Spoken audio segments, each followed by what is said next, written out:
Steven, I had one hell of a weekend. How about you? Yeah, it was good. Not much of a weekend. I mean, it was not a hell of a weekend, but it was a weekend. Just a regular weekend. Well, I went out to Vegas and I went to the Raider game, and somehow I managed to get back home tonight, or last night, I should say, and I'm here today. I will go through the whole excursion today on Just Your Opinion, man. Stephen Langford, Derek Papa.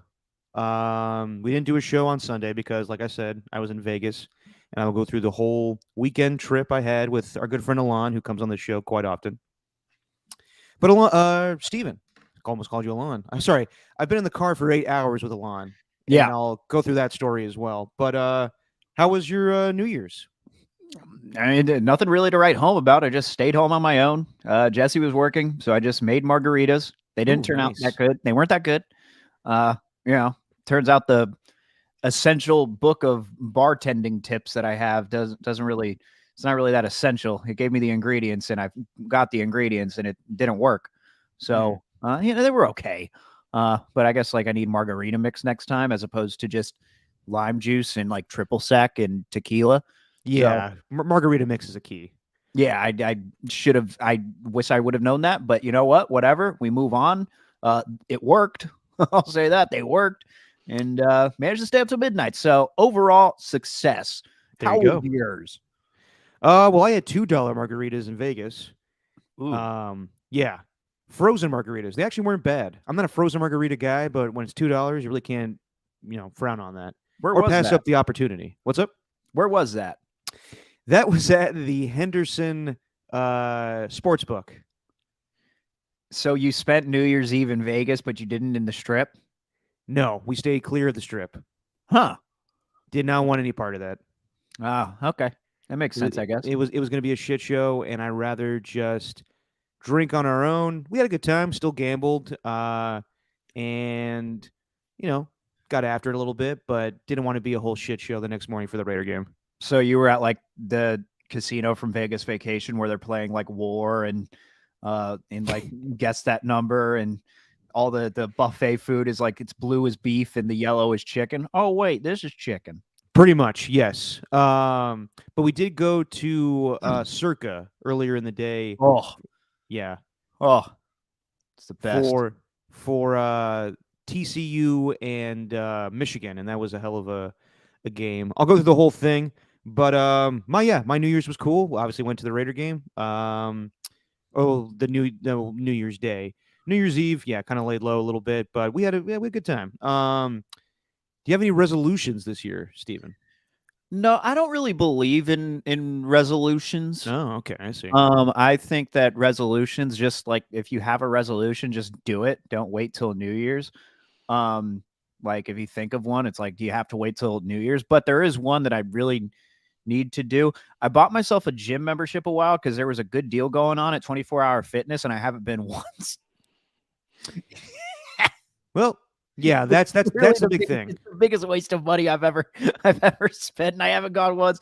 And now I got to be that guy that like, now that January 1st is passed, I got to be that guy that looks like he's making this a New Year's resolution, but in reality, I haven't had much time to go until like now. So, yeah. And I think the goal, Derek, you know what my New Year's resolution is? I was kind of thinking about this on the way home. Well, I thought you don't believe in them, but okay. Yeah, I know, right? But if I if I go to training camp next week, I want to look like I'm at least the slightest bit in shape. Training camp. Or excuse me, next week, next season. Okay. If I go to training camp next season, I want to look like at least a decent amount of shape because when I went out there and I'm standing next to everyone, I'm just like taking my notes and I'm just like, what if the players are looking at me like, who is this 5'9.5" loser who just looks like he eats Wendy's nonstop? What's he doing taking notes on me? What's he got to do with this? So, Well, that's when you clap back and say, "Hey, it's not Wendy's, it's Taco Bell." damn right. Damn right. We had Taco Bell on New Year's Eve. Jesse worked till like 11, and luckily it was open till 12. So got a nice little Mexican pizza in at the end of the night. Nice. Anyway, I what had about you? Wendy's. I had Wendy's last night. What about you, Derek? What's your New Year's resolution? My New Year's resolution is to spend less time on the toilet this year. Huh? Yeah. So like eating better, is I that want to eat better. okay? I want, obviously, I complain a lot about the spicy foods that I eat now that don't sit with me. So I got to realize that just things are not adding up anymore, and I got to cut some things out of my diet. So yeah, Better diet is what you're better going for. diet, but the more graphic way of saying it, I want to stop pooping as much. That sounds like it's like a sub resolution. Like no overall number one is like, you know, eat better. Yeah, Then 1A and 1B. There's a lot of A's, B's, and C's to that eat better formula. I did that this year, you know, and can't say that I felt minus the Taco Bell. yeah, minus the Taco Bell, but I can't say that I felt better. Like I've just kind of, I don't know. My weight fluctuates, man. It's weird.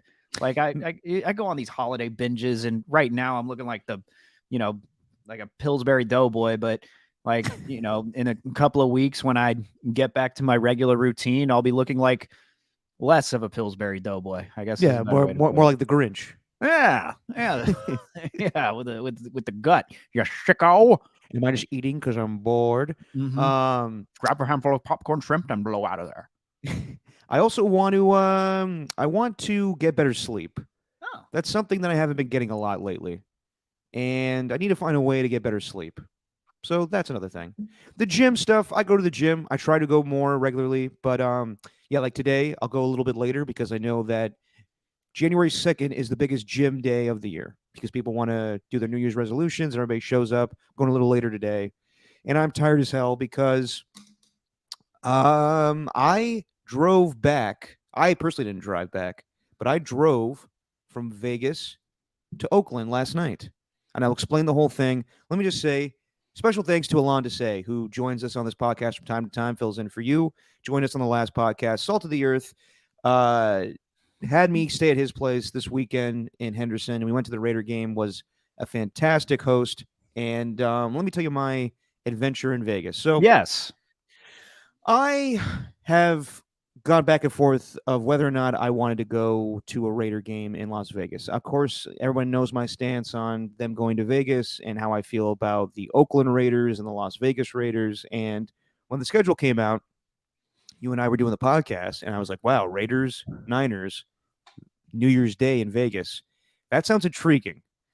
And, with the way the season was going, I was like, I really don't know if I want to go. And also, like, I got to be completely honest, I'm not really a Vegas guy. I like to party and I like to gamble, but I don't like to do too much of it. I don't think I could ever live in Vegas. It's just not my type of place. You also just don't like people in general too much. Like I'd say Me? the vast majority of people, you're just like, yeah. You're very Larry David-ish in that sense. Yeah. I guess you could say I'm very Larry David-ish in that way. But I would say the same to you, though. Dude, you kidding me? I'm a people person, okay? Oh, please, Steven. You had a chance to hang out with me, Elena, and Jacob the like couple weekends ago, and you were like, "No, I just want to stay home and play and just be by myself." It's 45 minutes away. What do you want me to do? It's hard. It's logistics don't work out too well. I understand. I understand. But I guess And by the way, Ernie, maybe I am overvaluing myself and trying to make myself feel better about the fact that I'm just some isolated loner. well, yeah, you were making margaritas by yourself on New Year's Eve. It's the saddest New Year's Eve. But like I found that I think like Marshall Newhouse tweeted this out. I don't know why I still follow him. Old Raiders right tackle. But he said like I think he replied to like Rich Eisen, and he said we all know that New Year's Eve when you're over 25 is overrated, and I agree with that. I kind of feel that way too. But I wanted, so Alon came out to the Bay Area over the summertime. He does minor league baseball play-by-play. And he was in town, and we linked up in Oakland, and he was like, Derek, it would be my honor if you would come out to Vegas for that Raider Niner game. I have tickets. I have season tickets. Would love you to come out. And I was like, yeah, I will definitely let you know. I don't know how I want to go about that. I don't know how I would feel about going to a Raider game in Las Vegas, especially with the Niners.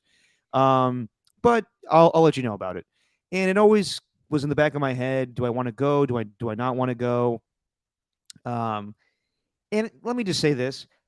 Anyone that was thinking that there was going to be some shit show as far as a brawl or a shooting between these two fan bases, not the case whatsoever. I understand the history. 10 years ago, obviously, the Raiders and Niners had an incident at Candlestick that happened in a shooting, and that's why they didn't play in preseason for the longest time. And every time that they get together, people think it's going to be a war.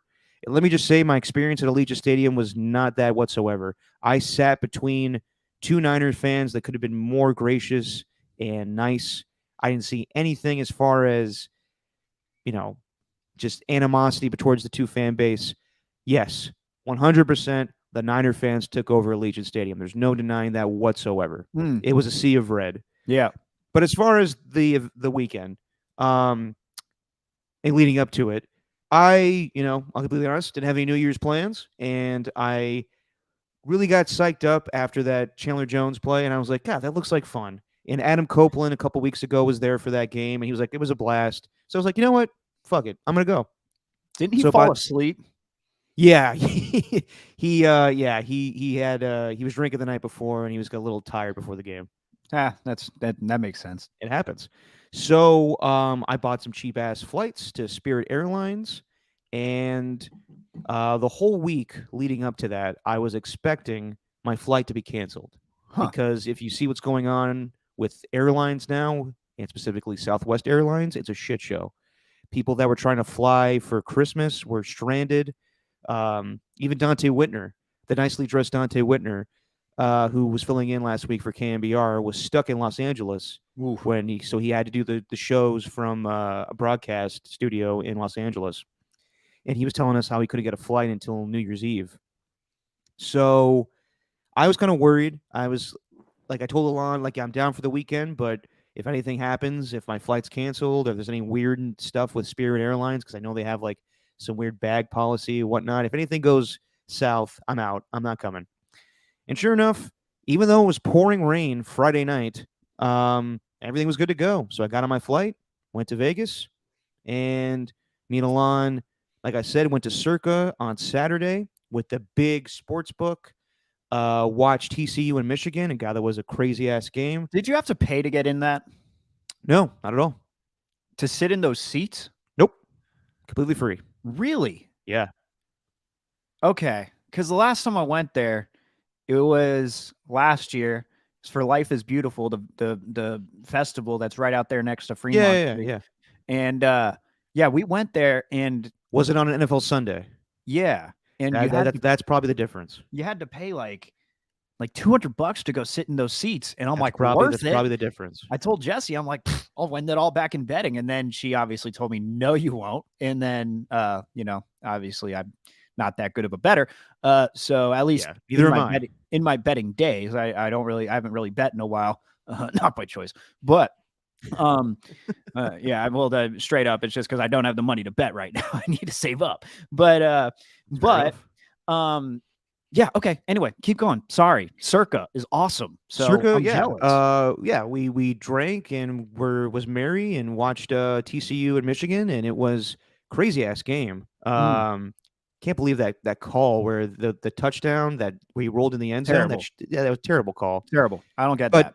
TCU, I think, outplayed Michigan, and Jim Harbaugh loses again in a bowl game, college playoff game, and there's rumors that if he gets offered an NFL job, he would leave Michigan. Right. I wouldn't hire Jim Harbaugh at this point. He's becoming the Brett Favre of head coaches. It's just like every year there's something new. Yeah. And went to Circa and had fun there. Then we bounced and went to we wanted to be off the strip New Year's Eve just because we didn't want to get caught up in the craziness and everything. Yeah. So we went back to Henderson and went to a sports book that Alon likes. I think it's called Spirit, and hung out there. Got a bucket of beers for $15. Had $2 margaritas. Got pretty shit faced and watched Ohio State and Alabama, and that was a great game too. Terrible kick at the end there, but still a fantastic game. Georgia, you said Alabama. Oh, my bad. It kind of felt like Alabama. Alabama was earlier in the day. Right. Bryce Young put it on a show. But, Ohio State and Georgia. And, God, that Stetson Bennett kid, I don't see a lot from him, but somehow he always gets the job done. I mean, he could be an accurate quarterback in these big games. Yeah, I watched that entire thing. I thought CJ Stroud was really impressive. But the thing that got me, though, I was looking at my clock, like the time up on the Mhm. wall, and I'm like, wow, it's about to stroke midnight in New York on the East Yeah. Coast. And I look down at the clock, I'm like, it's 8:59. I'm like, they're about to kick this field goal. Yeah. And then like sure It enough, synced up perfectly. then you look down, I'm like, what? It's 9 o'clock. And then you get the video side by side where the ball dropped in New York at the same time that ball dropped away from the left field goal post. It was magical. So my question I was asking Alon is, obviously those games do great ratings. Otherwise, they want to put them on New Year's, but New Year's Eve. But if you're the East Coast audience, and like you go out and are at like a party or whatever, like doesn't that hurt your ratings? Like I never understand of putting those games up against like Ryan Seacrest and that stuff and the celebration of New Year's. Like I obviously they do well, but my thinking is like aren't people out? Well, I think like this season, it was the highest rated like college football playoff in like 5 years or something. And I guess people are over New Year's Eve.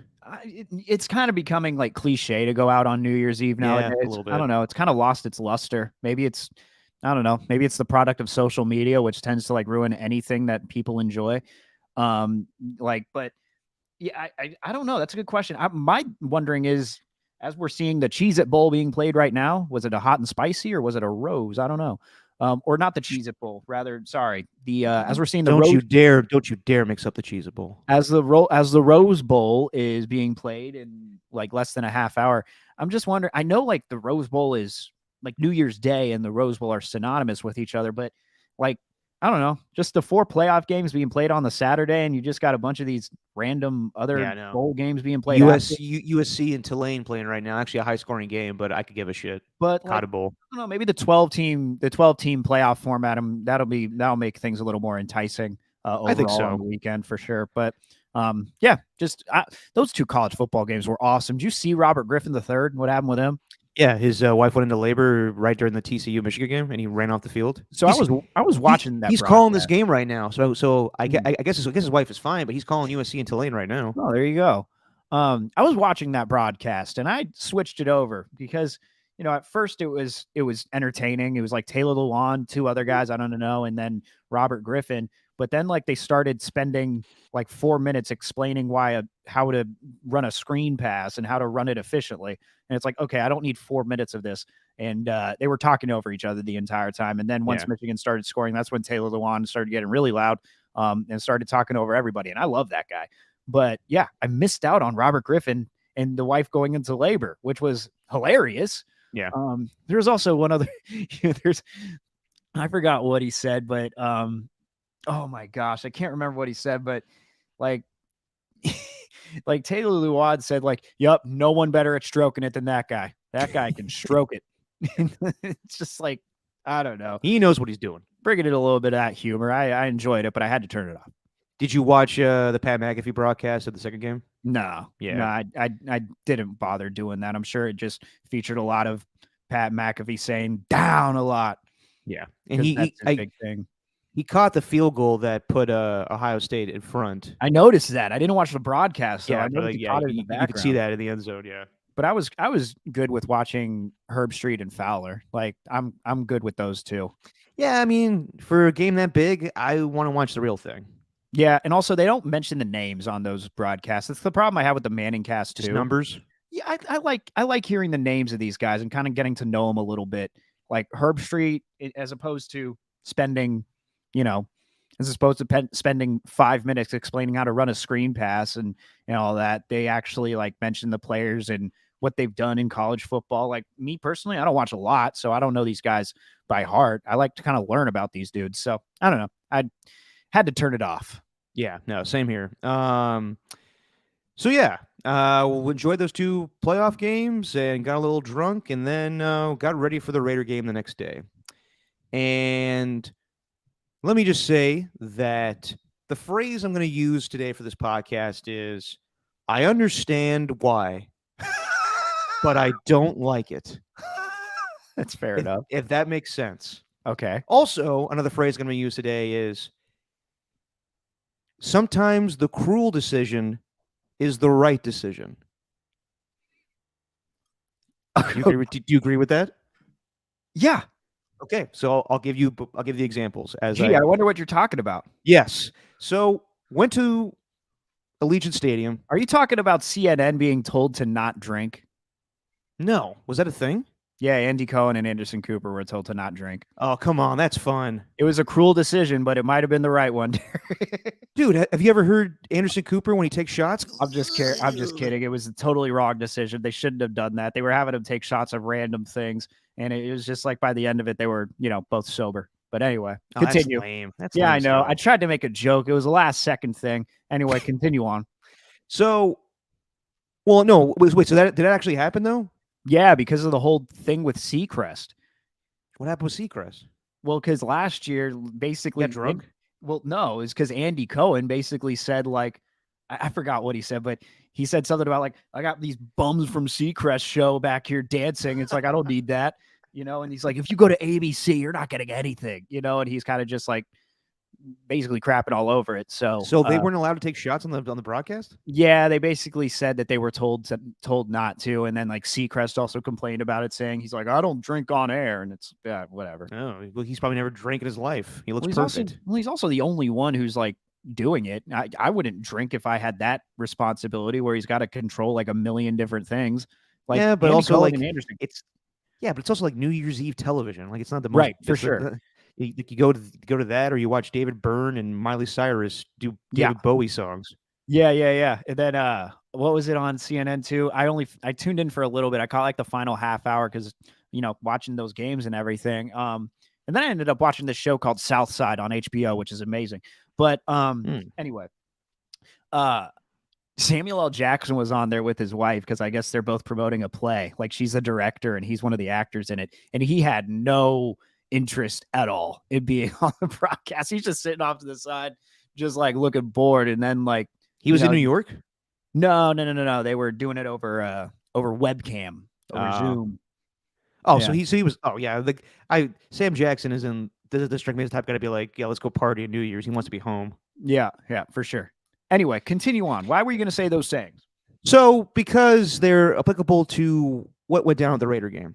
And so let me just say that at my experience at Allegiant, I went to a Raider tailgate before the game, and I'll be completely honest, felt like Oakland. It was nice.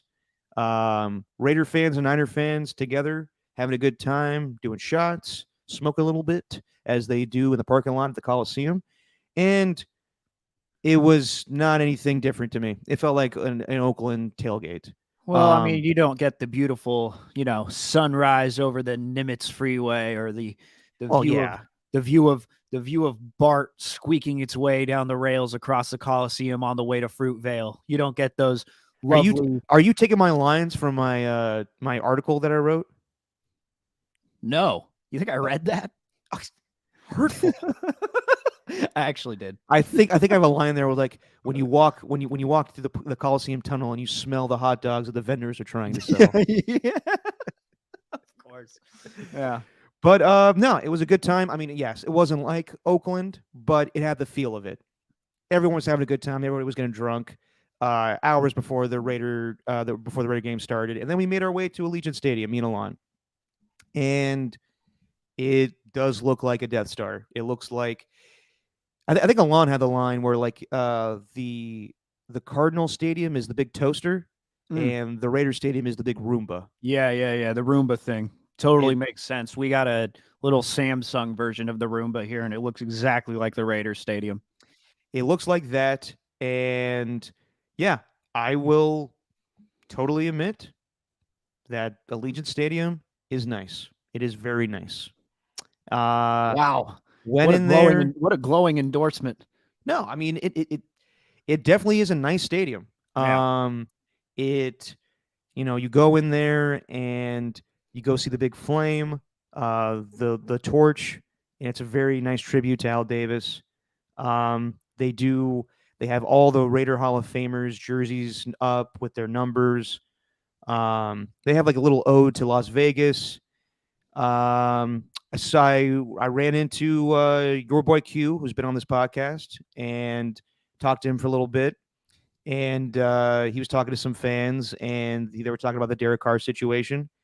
And he said to me and everybody there, Derek wanted to go home. And that seems to be the sentiment. I was texting you before the game that I don't believe that. That seems to be the case. And I guess David Carr is going to speak today on NFL Total Access. And Is that on NFL Total Access? He's going to go on NFL Total Access today at 4:00. Oh, so he's going to do more than just the Nephews podcast, the Carr Family Pod. Yes, because I guess there's not enough time on NFL Total Access. He's got an hour show, but he wants to do a whole thing on Harvest Sports. Yeah, I mean, there's a few more important things than listening to him rant on for an hour. I mean, it's the NFL, the fast couple of weeks of the season.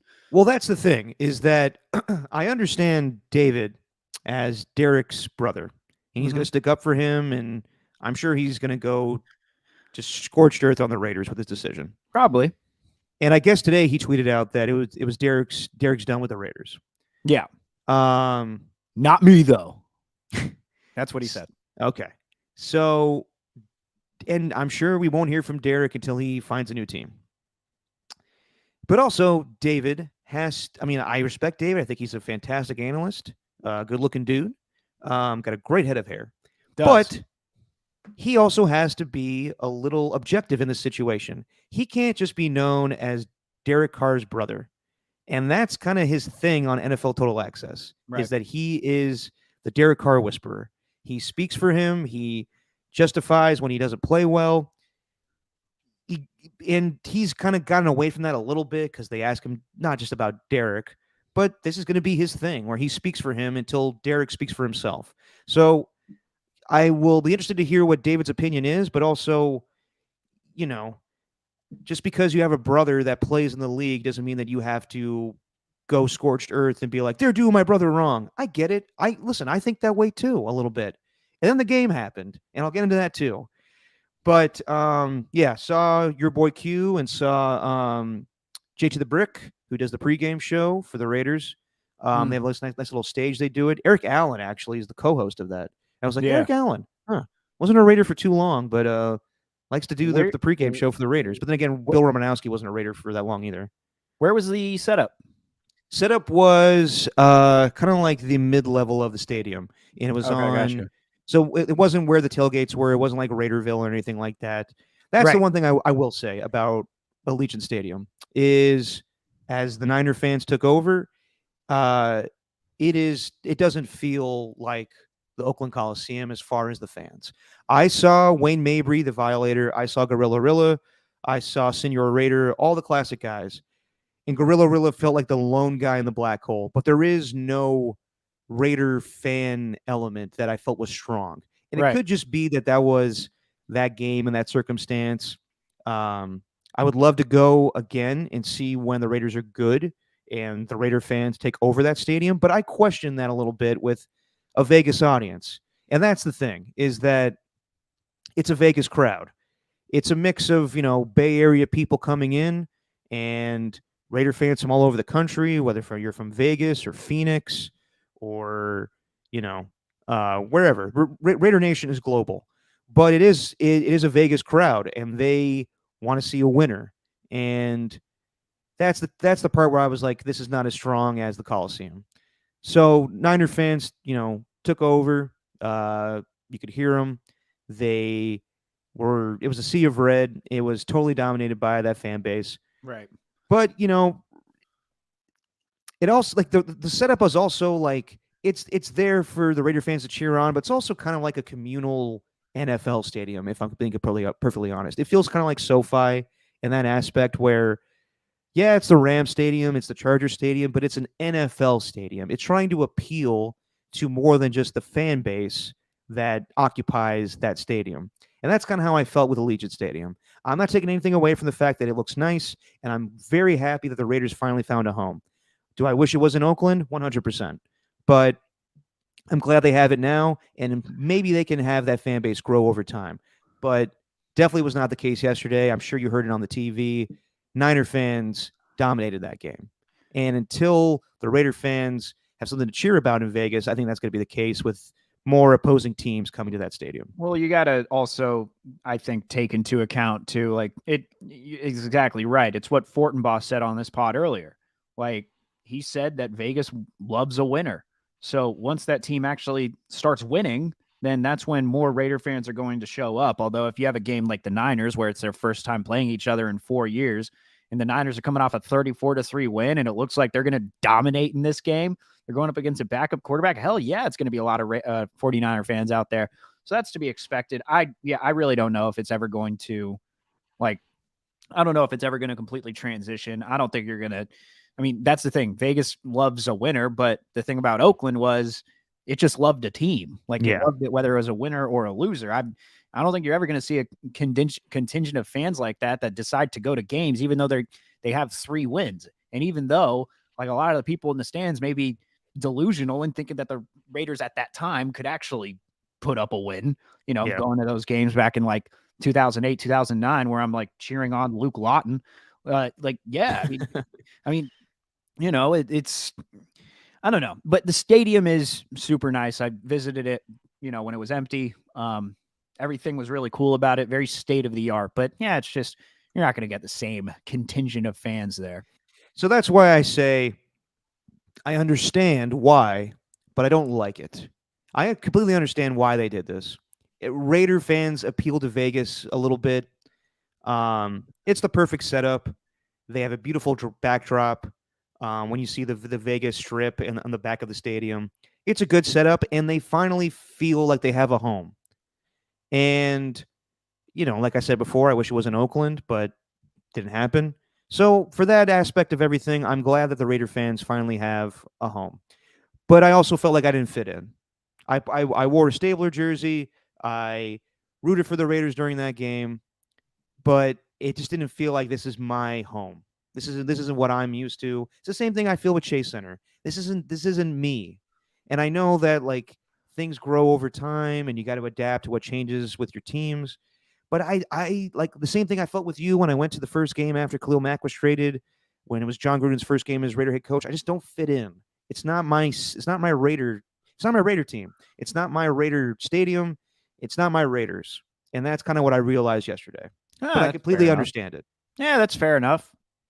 You Yeah. have a very deep history with the team, a lot more than a lot of other people. So yeah, that's fair enough. Whereas like Alon might be on the other side of that coin, where that dude's as optimistic as I've ever, like, just a person, just a human being, as optimistic as most human beings should. If more human beings were like Alon, then the world would be a lot better, a much better place.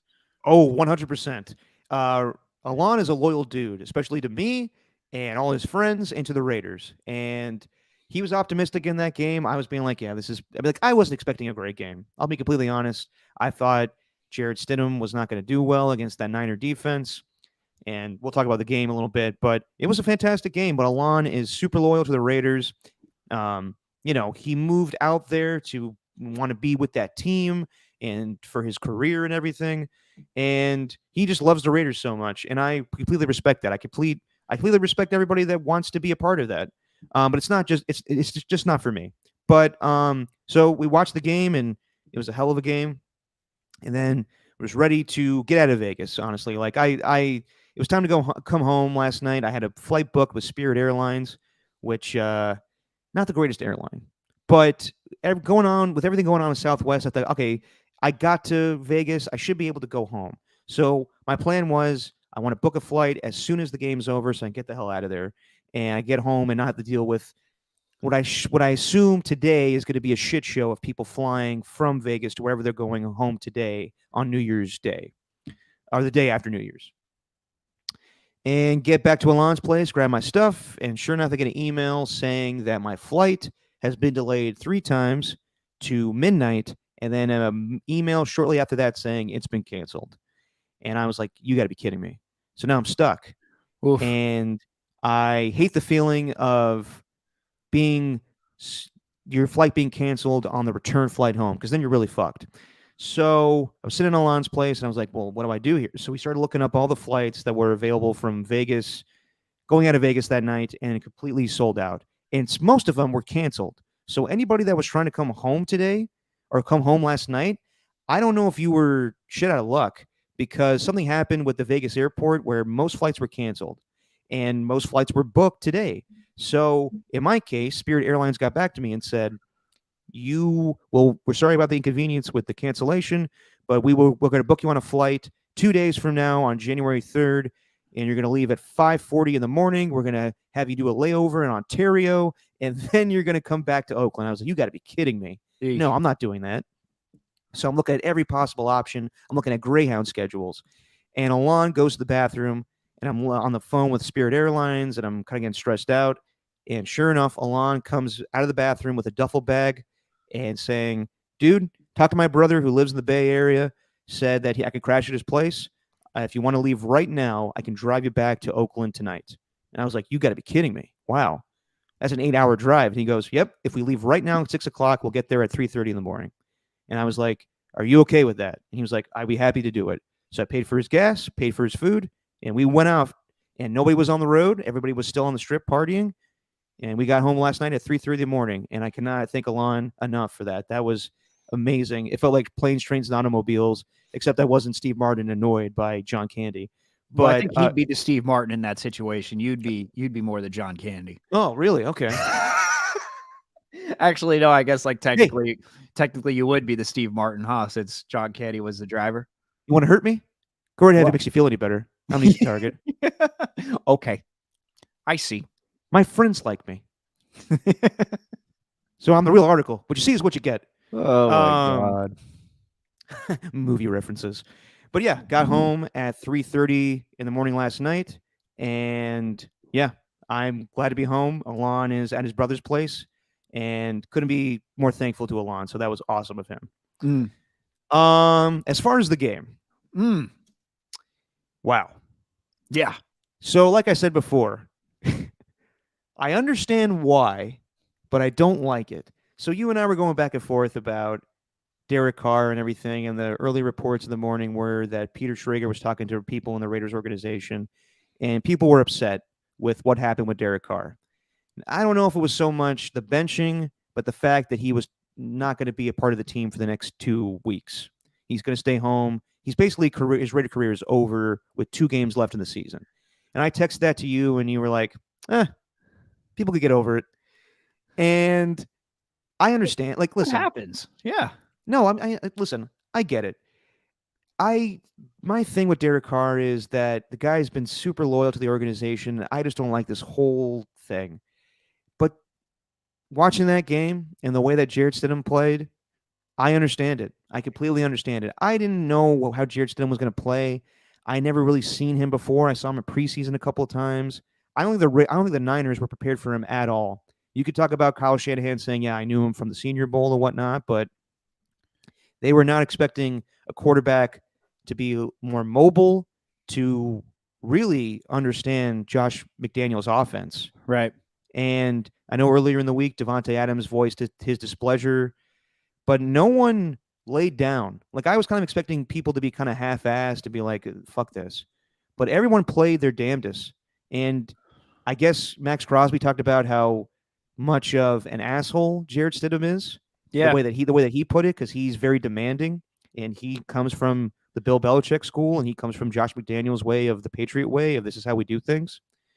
And he knows how to run that offense. I was very impressed with Jarrett Stidham from that opening drive. You don't know if the Niners really know what they're doing yet. They're getting their footing, and that touchdown pass to Darren Waller was wide open.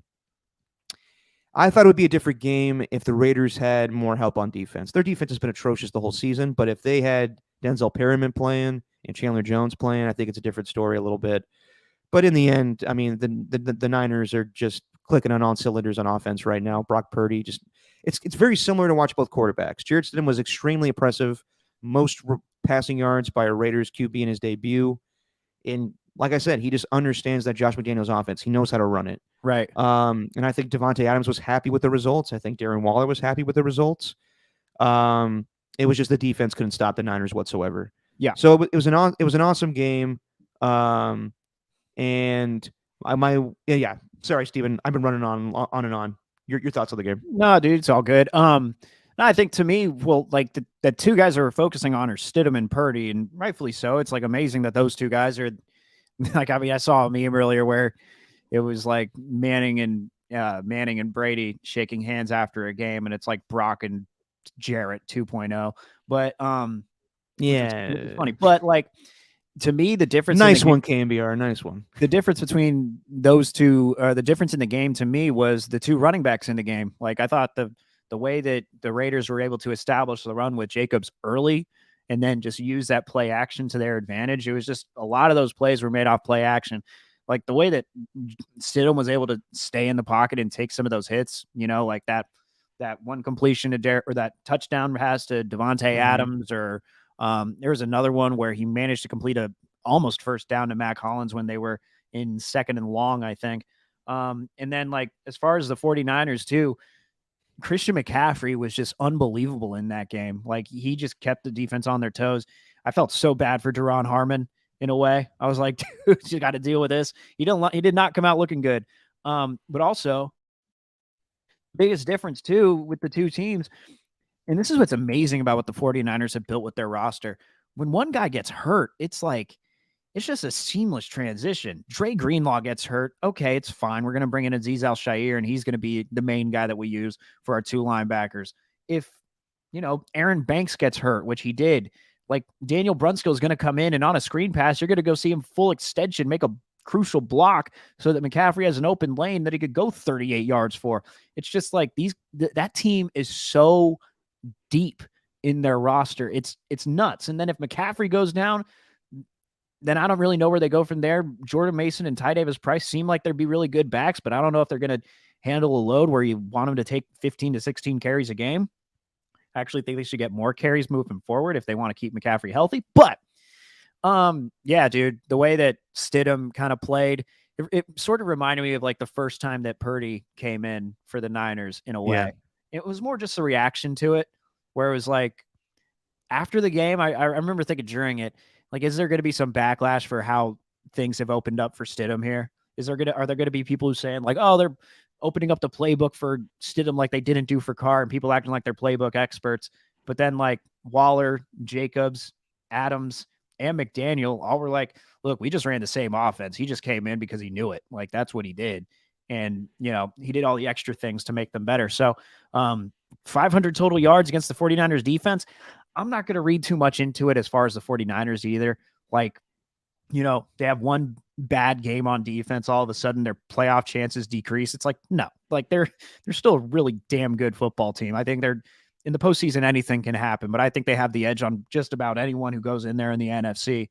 So just a great game though, man. I rewatched the condensed version of it. Just an awesome game. And who was in his bag was Mark Sanchez.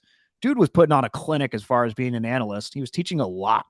I didn't hear, but Mark Sanchez has been great on TV. Yeah. Like just the way that he was describing the audibles, like there was one where Stidham just straight up called one. Like, dude, the amount of times where I looked in the second half, at least, Stidham's in the shotgun and he has Jacobs lined up to his left. It was like Adams comes motioning across the field. He's reading whether it's man or zone. Then you see Stidham go up to the line, point at whoever is the middle linebacker, and then make the play. He did that like 5 or 6 different times on the same exact play, on the same type of at least pre-snap motion. I was really impressed by him. I don't know if like the way that I put it. Here's what I was going to close it out with, Derek. You had like these 2 statements that you were ready with. I got my one with how Stidham played. Okay.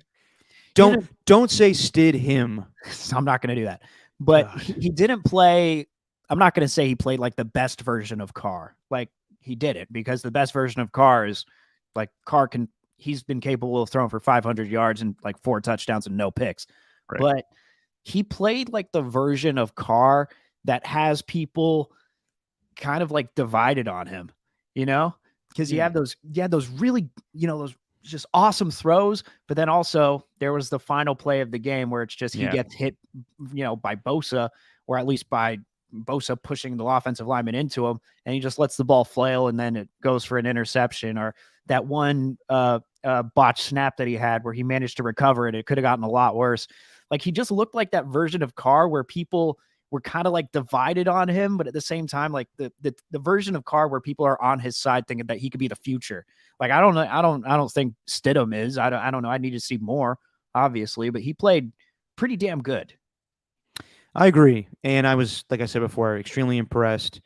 Yeah, like I wouldn't say that they changed anything with the offense. It was just Stidham was able to do more. Yeah. He's a little more mobile than Carr. He picked up first downs with his legs. I thought it was actually a really good thing of Josh McDaniels in the post game. I don't know if you listened to it, Steven, but a reporter asked Josh McDaniels, "Did you see things that Jarrett Stidham can do that Derek Carr can't?" And with everything going on in the last 2 weeks now, that Derek Carr's not going to be a part of this team going forward, Josh McDaniels could have said, "Yeah, I mean that's why I made the move. Jarrett Stidham is more of an athlete than Derek Carr, and he understands my offense better." But Josh McDaniels took the high road and kind of did the Bill Belichick answer and said, "No, not really. It was just we just need something new." And he's being nice there. The truth of the matter is, Jared Stidham understands this offense better than Derek Carr does. That's just the truth. And that's why I go to the point of I understand why, I just don't like it. Right. And but it's as I kind of as I watched yesterday and I kind of grow up a little bit, this needed to be done because watching the overthrows and everything from the previous week with the Steelers, it's just not good enough. This offense should look like it did yesterday. And to have Devontae Adams, I mean Devontae Adams, best Raider receiving season I've seen in quite some time. He broke the single season receiving record in yardage for the team. He's got 14 touchdowns on the season. This is everything we dreamed of that we would have had with Randy Moss or Antonio Brown. And I understand his comments earlier in the week with his disappointment with Derek Carr being benched, and he's their buddies from Fresno State. That won't change. But I also don't think that Devontae Adams is going to be a malcontent and want out of there now because of this move. So, as you said, Stephen, Jarrett Stidham was very impressive, but I think he's the perfect backup for this team. He can't be their starting quarterback going forward. No. I listened to JT the Brick on the car ride home with Alon, Speed Brick, and he said himself, he was like, Jarrett Stidham played fantastic, but from what I know in the organization and with the Super Bowl being in Vegas next year, they're not going to have Jarrett Stidham be that quarterback next season. Right. Maybe they will, but Las Vegas is a show me town, and there's rumors about Tom Brady, and I don't know if Jimmy Garoppolo is an upgrade, but I have a feeling that Jarrett Stidham will not be the starting quarterback, but he is the perfect backup for the Raiders going forward. Right. And I know a lot of people were saying, like, give the guy a chance. Raider fans always love the backup quarterback. Like, people loved Matt McGloin, and they, wanted other backups throughout the years. Yeah. And sometimes guys just are backups. That's what I think is a situation with Jarrett Stidham is. He looked really good, but he's the solid guy to win you a couple games if your starter goes out, in my opinion. Yeah, no, I agree. And then also, like, he's the perfect guy to, like I know that McDaniel said at the end of his press conference with Carr, like, oh, he's going to do everything he can to help those guys. But it seems like Stidham was the guy who kind of was helping Carr. Like, if you got all the Waller comments where he said, like, he was the one that was kind of directing everything during OTAs and kind of telling us all the different verbiage and all that he uses. Is it verbiage or verbiage? I think it's interchangeable. Whatever you want to pronounce it with. Huh. All right. Well, I don't know, man. Probably verbiage. My English upbringing, I don't know. It has me all like I said bean for the longest time instead of bin. Anyway, bean. Yeah, I used to say bean. Where you been? I used to say bean. Yeah, I've been there. Like, would you say Mr. Bin? No. Just like the BEE. No, I know. Yeah, I know. bean and bean. There were two different things. I want to ask you though. Question. So answer. Let's Daily see double. Here. Let's see here. They're on the 49ers 1-yard line. They elect to kick the field goal to go up 10-7. I'm good with that because if you go for it on fourth down, a lot of people saying they should have.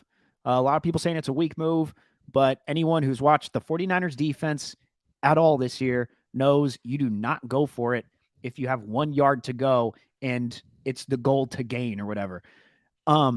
But I will say that the decision when they did go for it and they decided to run the football, I did not understand why you ran the football.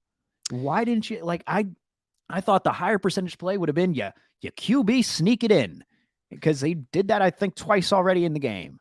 And I don't know. They just decided to go with Jacobs. And I guess I get it because it's Jacobs and he was he was kind of dicing up these guys. It led to Nick Bosa saying after the game that he was like the best running back he's ever faced.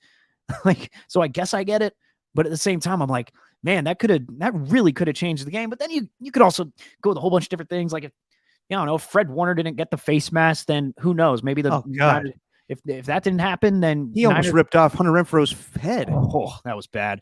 But like, if that didn't happen, then maybe they would have, I don't know, maybe they would have punted and then the Niners would have just gotten a touchdown and dominated like they normally do. Or after they turned the ball over on downs and Trent Williams doesn't get a hold for his second penalty. I mean, you saw they moved Juszczyk and got him to within 1 yard of the first down marker. Like, Kyle Shanahan lives for those drives where he drives 98 yards downfield and takes up 30 minutes of time. Like, I don't know, but I just felt like QB sneak, right? Yeah, I mean, you could have done that there, but also, like, I hear a lot of people complain about other situations where the Raiders don't go for it, and they're like, you have Josh Jacobs, so he give you 1 yard. Yeah. It's debatable. It certainly is debatable. And it's not hindsight. I said it in real time. I'm like, you got to QB sneak it. And since it fits my narrative here, I'm going to go with my gut and say that it should have happened. Well, also, like, what else are you going to do there? You're going to try to do, like, a play-action fake and throw to Waller there, and hopefully the offensive line holds up? No. Not when Hufanga was just waiting. Like, shout out to him for making that adjustment, because he's totally aggressive on that first one. But then that next one where they were in range and then, ended up being the play action. They kind of tried to do the same play again, and he held back. Yeah, I don't know if you do that, but I don't know. Just felt like the sneak was the right move there. It could have been, but also the Raiders had their chance to win that game after Robbie Gould missed the field goal, and their Niners defense made a great play. Yeah. And I love the effort. I can't be mad with the outcome. I mean, it sucks, obviously. Right. But the Niners are the better team. That's just the truth. That's what made the game so good, too, is you could nitpick all these little things about whatever for each team. But the point is, like, each team had a chance to win. Yeah. And like it's just so crazy how even it was. Like, each team scored 4 touchdowns. Each team only kicked 2 field goals or whatever. Each team kicked 1 field goal in regulation. Each team only punted twice. They had the exact same amount of first downs. Yeah. Like, they mirrored each other. It was just a fun game.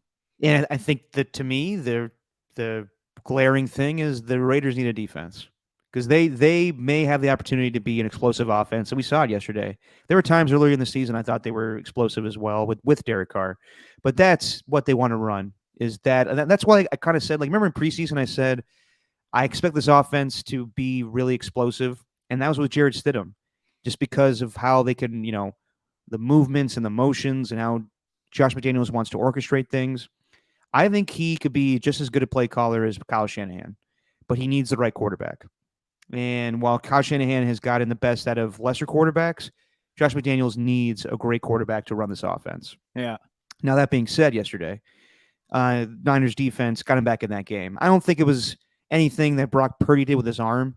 I think it was the first time yesterday that I was like, I don't know about Brock Purdy. Now, he played a great game, and he runs that offense great. But there was that play where he had the bootleg, and he was throwing to George Kittle, and that ball was just a duck. It was a floater, and Amick Robertson picked it off. And that was the first time where me and Alon looked at each other. I was like, Trey Lance makes that play. Well, there's also that's also the first time where you kind of answered the question like, oh, okay, that's why they considered him to be like the 7th round last pick in the draft. It's primarily Chad Pennington. It's because of his size, but also because of his arm strength. Like, it's just not there, but he's a very accurate thrower with the football. Like, the thing about him that really impresses me every single week is just his lack of panic whenever something breaks down.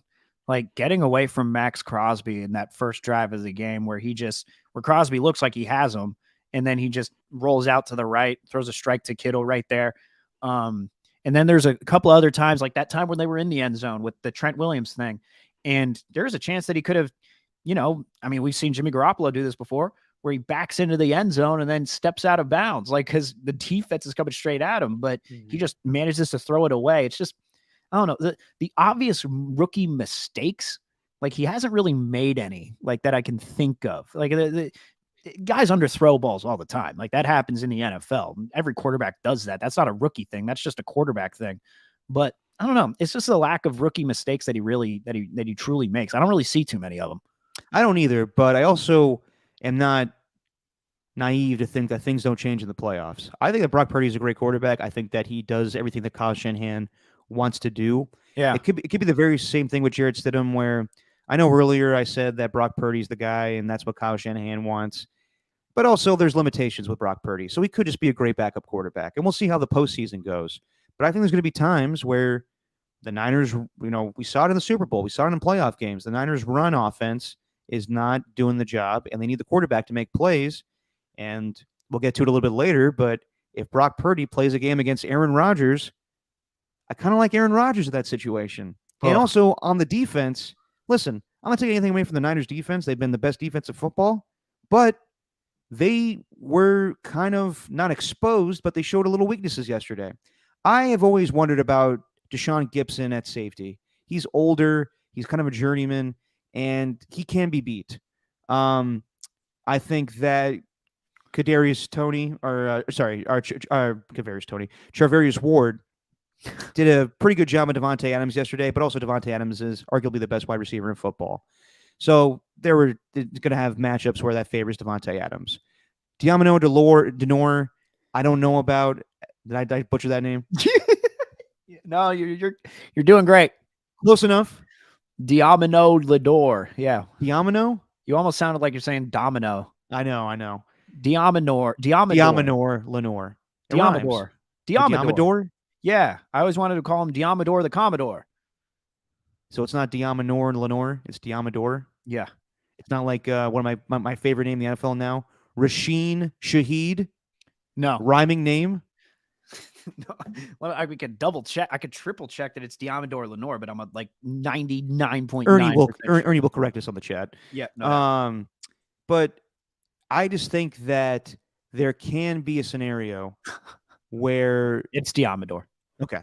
Where a good passing offense and a good mobile quarterback could be the Achilles heel to this defense. Not that they're going to give up 44 points again to the Chiefs, like they did with the Chiefs, but if they have their struggles with mobile quarterbacks this year. Not saying that Justin Fields lit him up or anything, but they just had a hard time containing him.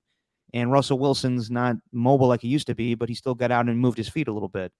If Jalen Hurts is healthy for the playoffs and that game is in Philly, and I think about the pass rush that Brock Purdy's going to face, and I think about Jalen Hurts running on that defense. Yeah. So that's one thing I think about a little bit. I don't think it's going to kill the Niners. I still like them more than the Vikings. I go back and forth about the Eagles, and now the Eagles are playing for their, number 1 seed next week.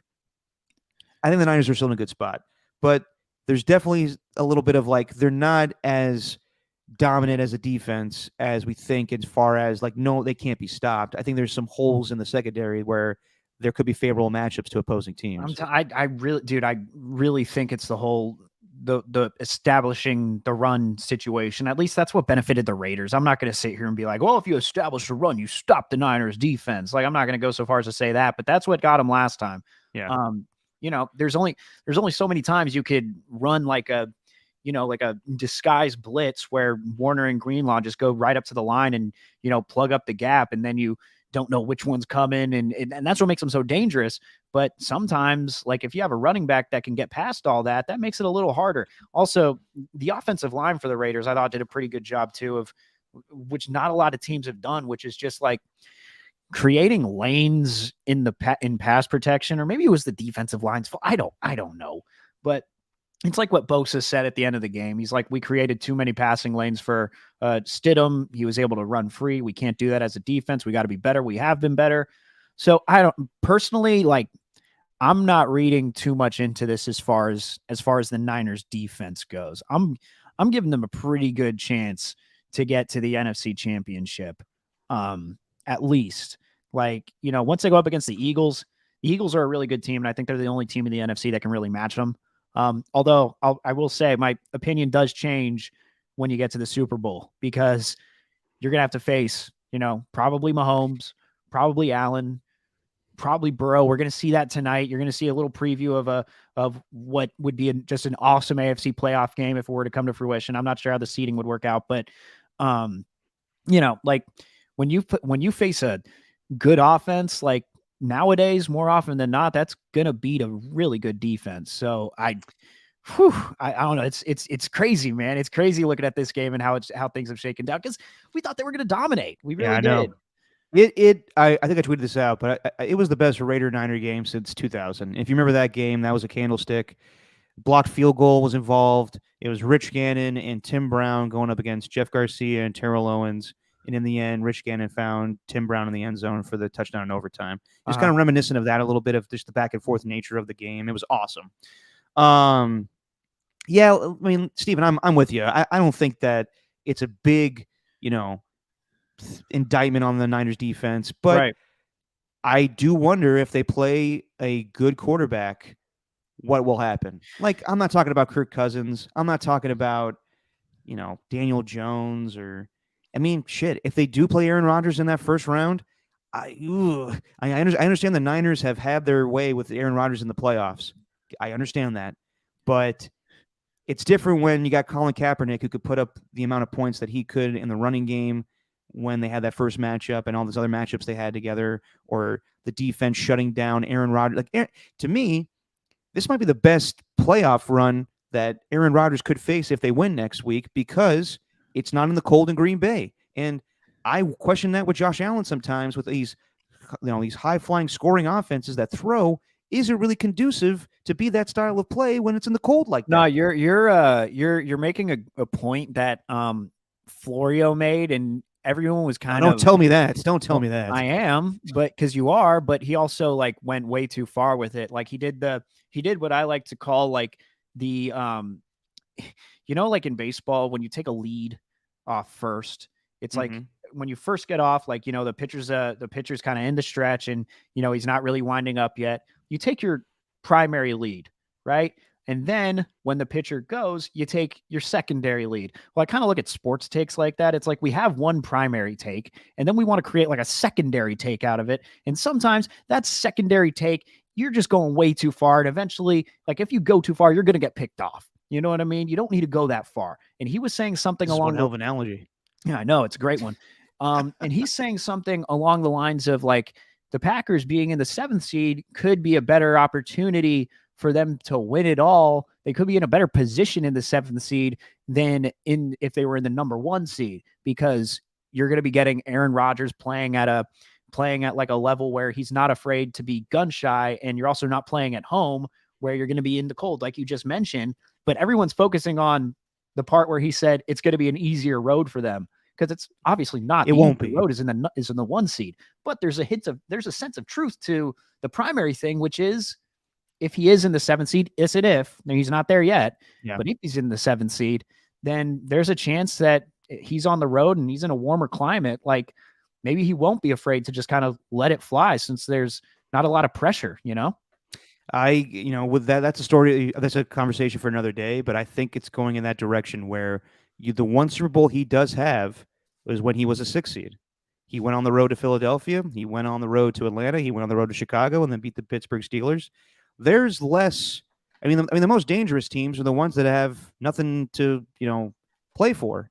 And in this scenario, Rodgers still has a lot to play for in his career, but they'll be 9-8 if they make the playoffs. It's a big if. Also, again, we're getting way ahead of ourselves, but it could just be like, okay, we're 9-8. Nobody expects anything from us. We were 4-8 5 weeks ago.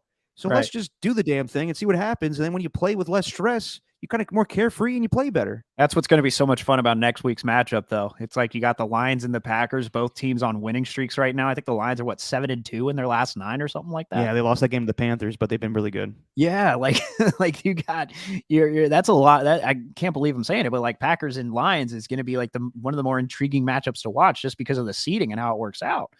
Yeah, I don't know. Like, let's just say this: if you're the Niners, right? Would you rather play the Lions, the Seahawks, or the Packers? Because like the Seahawks, you run the risk of playing a team for a third time, which is kind of always scary. You saw what happened with the Rams last year in the NFC Championship. You play them for a third time. Mm-hmm. Lions are probably the team, but also like the Lions just feel like the team that everybody's rooting for right now. Like, I don't know. Yeah. Like, you'd be getting home field advantage, but like, I don't know. Like, it just feels like Well, everyone's up with the Lions. there's also the strong possibility that the Niners could get the 1 seed There's also that. because it sounds like Jalen Hurts will be back, but the Eagles now have to win that game to win the NFC East and get that 1 seed. And if they lose, then they'll be the 2 seed, and the Niners get them 1 seed, and then they don't have to worry about the scenario with Aaron Rodgers in the first round. Right. So it's very interesting. Yeah,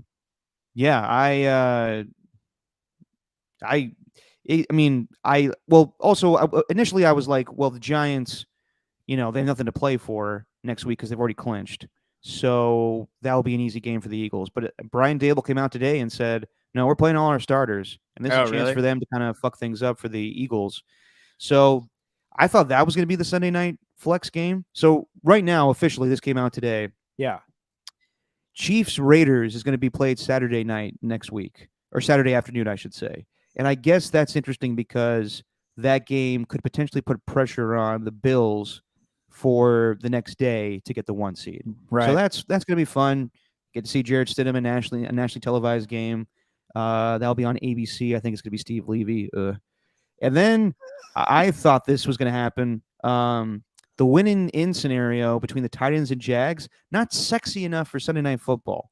That's going to be your Joe Buck, Troy Aikman game on Saturday night. I kind of get it. It's Jags, it's Titans. But still, it's winner in. That's for the division. And the loser of that game doesn't make the playoffs. And NBC wanted no part of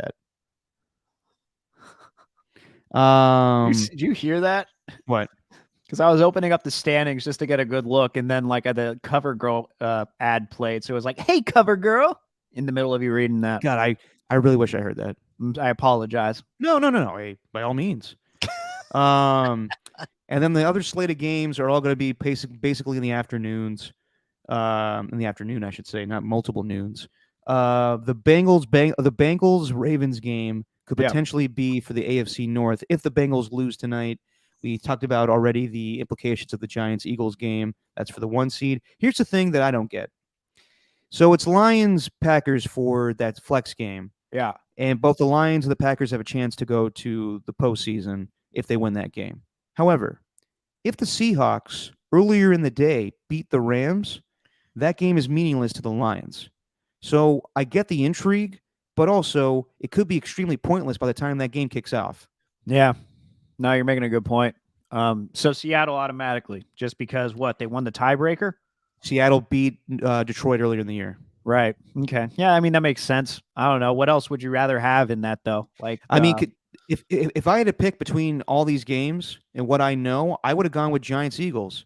Because earlier in the day, you would have had the Cardinals and Niners play, and then potentially that gives the Niners the 1 seed if the Eagles lose. So that puts the pressure on the Eagles that night. Yeah. No, that's a good point. Regardless, I mean, we'll have more time to talk about that. But Steven, fantasy football this year. I did terrible. Yeah. In the Tickle My Butthole League. But yesterday, I won the championship in the KNBR League. Oh, really? Oh, yeah. I did. Good for you. Yeah. Wow. So how'd that evens out. So what? You win the money league or what? Oh yeah, 600 sackaroonies, baby. Oh, nice. Yeah. Sheesh, KNBR league must not be very good. I mean, I won the championship as a 7-7 team, so that tells you all you need to know. Oh, there you go. No, man, anything can happen in fantasy football. I'm just jocking their chains. I'm in the championship right now, but I'm putting up a horrible performance against Evan. I was talking my talk, but really I got no shot. But I'm still going to win some consolation money and be able to pay off all the leagues that I've entered, and then have a little money left over. Yeah, the winning in the KNBR League is great, and I still have 2 guys going tonight with Josh Allen and T. Higgins. Yeah, I mean, unless Burrow and Chase and then Dawson Knox all go off for, actually, if they go off for like 60 points, I actually might have a chance tonight. Hey, wow! And this is the 95-7 game league. Yes, if Burrow and Chase and Knox all go off, I think he's got the Bills kicker. Yeah, I mean, this could be a shootout. Yeah, you like your chances now. Ooh. So Cogs. it's between you and Evan. Yeah, the Oh, cogs are turning. The cogs are turning right now. I'll be texting both you guys tonight with what's going down in that I'd game. rather not. So what's messed up is like he asked me. This is where I got cocky. This is where me being DB Steven came into play, and I shouldn't have been. Yeah. When Evan text or asked me, "Hey, you want to split the pot?" I said, "No, I don't want to split the pot. No, you kidding me? Oh, come on. This is gonna be all natural win." Yeah. What is this for? I don't want to explain the money. No. I'm not telling the money. Is this for first place? Yeah. Oh, this was a championship. Yeah. And he's like, shit. You want to split? No split. Yeah, but then like I looked at my team and I'm like, oh man, I got no chance here. So I asked him. Actually, that's kind of cocky of Evan in a way. In a way, but then I asked him later on, hey, so kind of having second thoughts about splitting the pot. That's when I saw my team. I was like, you want to split it? And then he's like, I'm gonna need to think about that. And like I know Evan to the point now where I can kind of like read it in his voice, read the text. And then like literally like verbatim, I'm gonna have to think about that. Well, I mean, he was nice to you at first, and then you said no, and now the tables have turned, my friend. Yes, and then he texted me on Saturday after DeAndre Hopkins was out. He goes, "Yeah, I'm not splitting the pot with you." Yeah, that's a no from me, dog. And I said, you know what? I respect that. You had your chance. And you blew it. Yeah. But winning the KMBR League for me makes up for some of the bad bets I placed this week in Vegas. So I took the under in the Raiders-Niners game. Did not happen. Took the under in the Giants-Colts game. That did not happen either. But I did put money on the Saints to cover. But in the end, those two other bets, outed the other bet that was good. So right. Yeah, sucked. You mentioned Colts. I think like I'm thinking about the future of Derek Carr now. And I know we're probably going to have that show where we talk about like where he's going to end up. But initially, like where's your thinking? Oh, we'll have a lot to talk about because they have a deadline. Well, where's your thinking though? Like initially, let's just get it out here now. Like get the team. We don't have to discuss it at length. We don't have to go like an hour on it. But just what are you thinking? Colts, I would say, but also there is the idea of, they've already been through this with trading for other QBs, so why would they do this again? Yeah. Like I'm seeing that Colts thing and that thing that happened with Nick Foles and Kayvon Thibodeau, which, initially you're not supposed to chuckle at because Nick Foles is just writhing in pain on the ground, but Kayvon like doing snow angels with no knowledge at all of what he just did. Does he? He's right there next to you. I don't know, but if he did, then that's terrible. But I also looked up the season sack numbers for each team, and I'm like, you really need Carr going to a Colts team that has given up the second most sacks this season? And that's surprising considering their offensive line. Yeah, but they have a third round rookie at left tackle, Raymond or whatever his name is, Bernard Raymond, I think his name is. But like Quentin Nelson, guys like that have been like great, like Ryan Kelly, their center. They've given up a shit ton of sacks this year. It may just be because Matt Ryan's kind of slow in the pocket, but like we played it for you a couple weeks ago with Joey Bosa saying he's one of the more easy quarterbacks to sack. Yeah, I think that I am going to go with the Jets. I think the Jets are the place for him. I think they need a jolt. They've lost 5 games in a row. Mike White, clearly the answer. Also makes you wonder, like, are the Niners going through a similar thing with Brock Purdy right now where they're kind of convinced that he's the guy, but then like later down the line, all of a sudden he's not as good, kind of like with Mike White. Not to say that's going to happen, but it did happen. I don't know. I just think they're primed right now for an upgrade at quarterback, and I think Carr can be that guy. With the Jets? Yeah. I could see that, but also I could see the other guy that's going to be available this offseason, Jimmy Garoppolo, being a better fit with the Jets, considering Robert Saleh and Mike LaFleur. Yeah, that's actually a really good point. Really good point. But Carr would be an upgrade. He would be, no doubt about that. But you won't have to give up draft capital to get Jimmy Garoppolo. You just have to sign him to a contract. You're making a lot more sense than I am right now. Hey, I'm a sensible guy. That's why I can say that I was kind of leading with my heart instead of my head when it came to the Derek Carr situation. And yeah, like you and I were texting, and I guess Vinny Bonsignor put this out there that maybe Derek Carr could push the deadline pass at a courtesy of the Raiders. But every indication I'm seeing is that's not going to happen. So now that he's been told to go home for or he chose himself to go home for the last 2 weeks of the season, that February 15th deadline, 3 days after the Super Bowl, is going to be really, really interesting because your mic's off. You think he Go. watched? You think he watched the game? Yeah. Yeah, probably out of solidarity to his teammates. Yeah, maybe. I don't know though.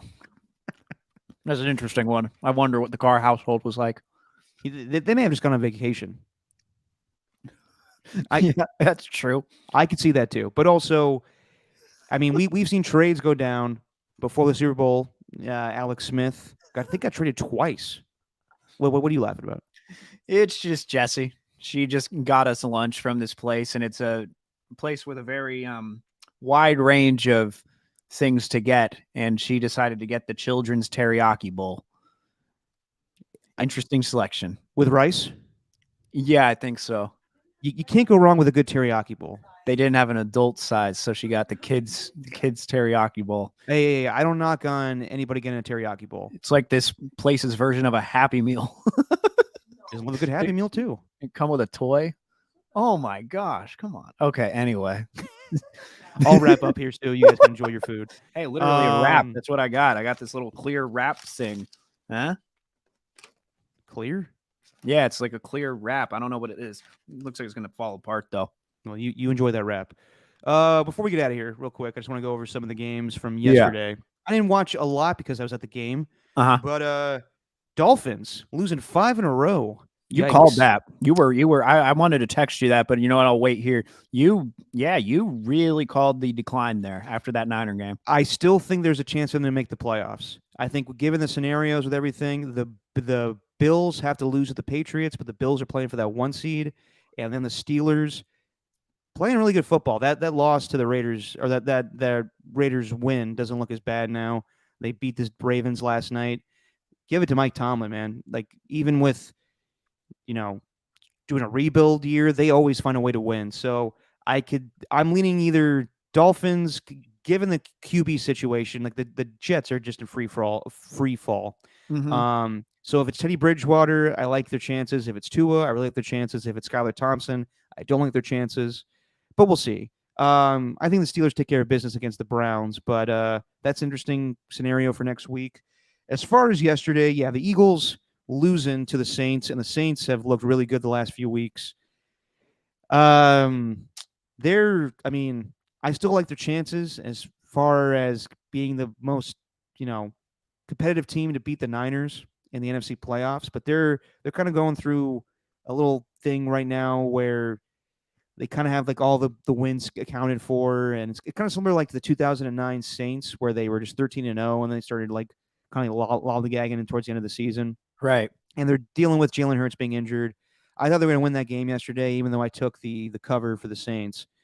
But yeah, Gardner Minshew struggled, and they have a lot of injuries now. So this week is going to be really big for the Eagles to lock up the number 1 seed. But I was kind of surprised that they lost to the Saints. I thought it'd be a close game, but I was kind of surprised that they laid an egg like that. Yeah, I mean, I don't know though. Like Gardner, everything changes with Jalen Hurts compared to Gardner Minshew. I can't say I'm all too surprised. And like the pick 6 by Marshawn Lattimore, it's just such a good play by him. And the Saints are getting kind of healthy at the. I mean, if they were like making a playoff run, it'd be the right time. But like right now, they're just starting to get healthy on defense. They haven't been consistent with that at all. I think they're bringing back Dennis Allen next year too. The Saints are a weird team, man. They're a bizarre team. Yeah, I mean, I go either way on them. They could be a rebuild team. They could trade Alvin Kamara, but they should keep Dennis Allen. He's doing I thought he was going to get fired initially. I think he's doing actually a pretty good job with that defense. Just need to get an offense going. As far as the team that won the South, the Bucks, after all of their off the field stuff with Brady's divorce and they look old. Brady looks old. They win the game, and Mike Evans looked like Mike Evans for once this season, scoring 3 touchdowns and over 200 yards. It was a heartbreaker for the Panthers. They were that close to, actually making a case for Steve Wilkes to get that job. I wonder if he can get that job now. But Bucks lock up the NFC South, and even though they're 8-8, they still got Tom Brady. They may go, have a little momentum now. I got to see whether they're, most likely they're probably going to play the Cowboys in that first round matchup. Anything could go. I think Dak Prescott's, like, you talk about Derek Carr getting benched with 15 interceptions. He played a full season. Dak Prescott missed 4 games and threw 15 picks. Right. So it's bad. Anything could go with that Cowboys team, in my opinion, right now. Some weeks they look great. Some weeks they look terrible. Yep. And then, you go to that Texans game where it's like they look good on one drive and one drive only, and they still manage to pull it out, and it counts as a W in the win column. But, yeah, as far as the what's it called? The Buccaneers, it's their lack of a run game to me that really they're not going to – I don't think they're going to survive there. I think you need something. I mean, they only had 74 yards total rushing yesterday out of their 4 running backs that they put out there. So I don't know. Their lack of a run game to me is going to kind of hinder them. Actually, 67 yards rushing as a team. Julio Jones, 1 attempt for 13 yards. Rachaad White, 11 carries, 22 yards. Leonard Fournette, 10 carries, 28 yards. And Tom Brady, 3 carries for 4 yards and a touchdown. Yeah. That lack of running game may be their downfall. The Achilles heel. Their Achilles heel, Steven. It's their what's an Achilles heel for Pirates? Is there like an Achilles heel? Booty. No, that's good for Pirates. Pirates love booty. But that's what they fall for. That's a good point. Yeah, booty is their kryptonite, I guess. So it's their Achilles healers. There's Achilles healers booty. So their lack of the running game is their booty. All right. Yeah. There you go. That's great. And lastly, the Vikings' Achilles heel is just playing a good team. They have the worst point differential for a playoff team in league history. I guess the Raiders were before that. 2016 Raiders. Oof. I didn't know that until Alon showed me yesterday. I think the Raiders were like 0.13.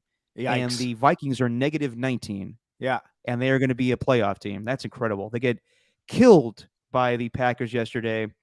And, yeah, I think all the momentum favors the Packers right now. We'll see what happens with that flex game.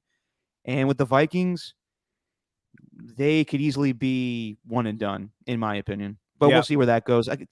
Justin Jefferson held to 1 catch for 15 yards, and he's got to do wonders to break that record now for the receiving yards in a season. We'll see if that happens, though. Yeah, Jair Alexander is slowly but surely becoming one of my favorite players in the league, just for everything that happened with the pick in the last game and his post-game interview, to all the talk leading up to this game, and he backing it up, and then, like him grittying next to Justin Jefferson after a ball went incomplete out of bounds, and yet he still locked him up.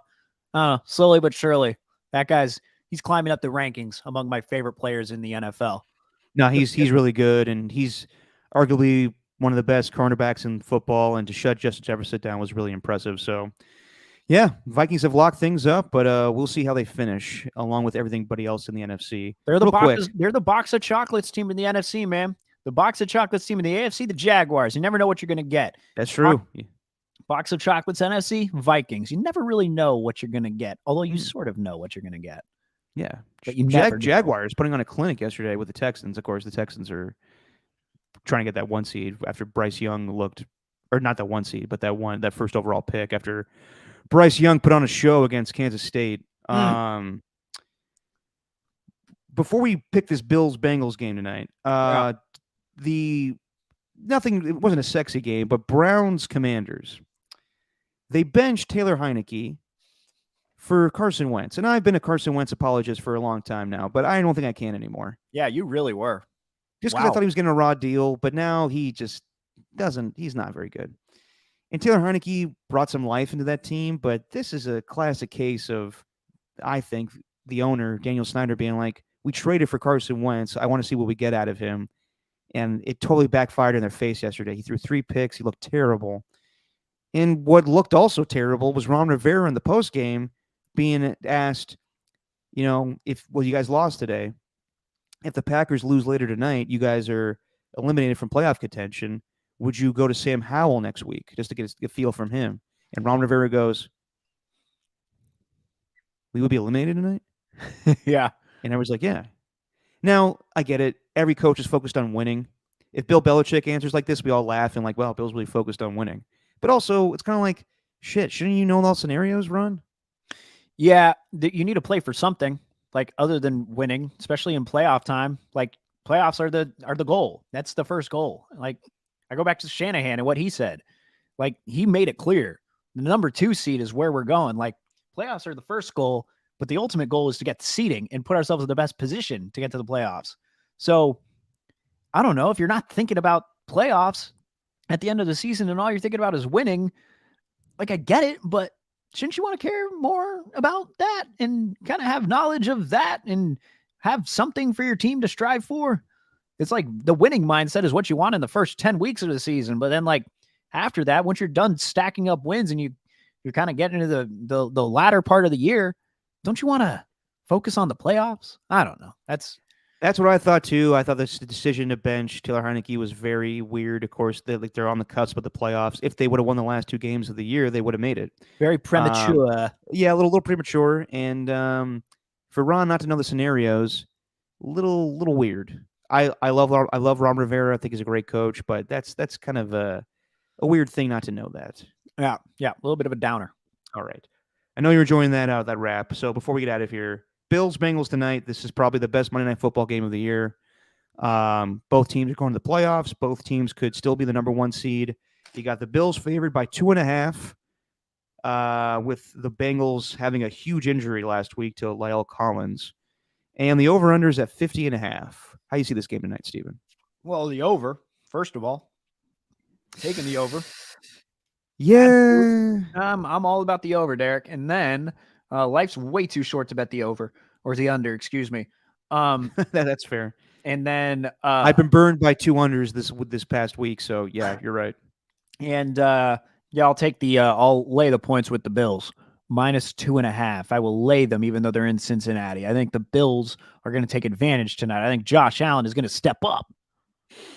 I could see that happening.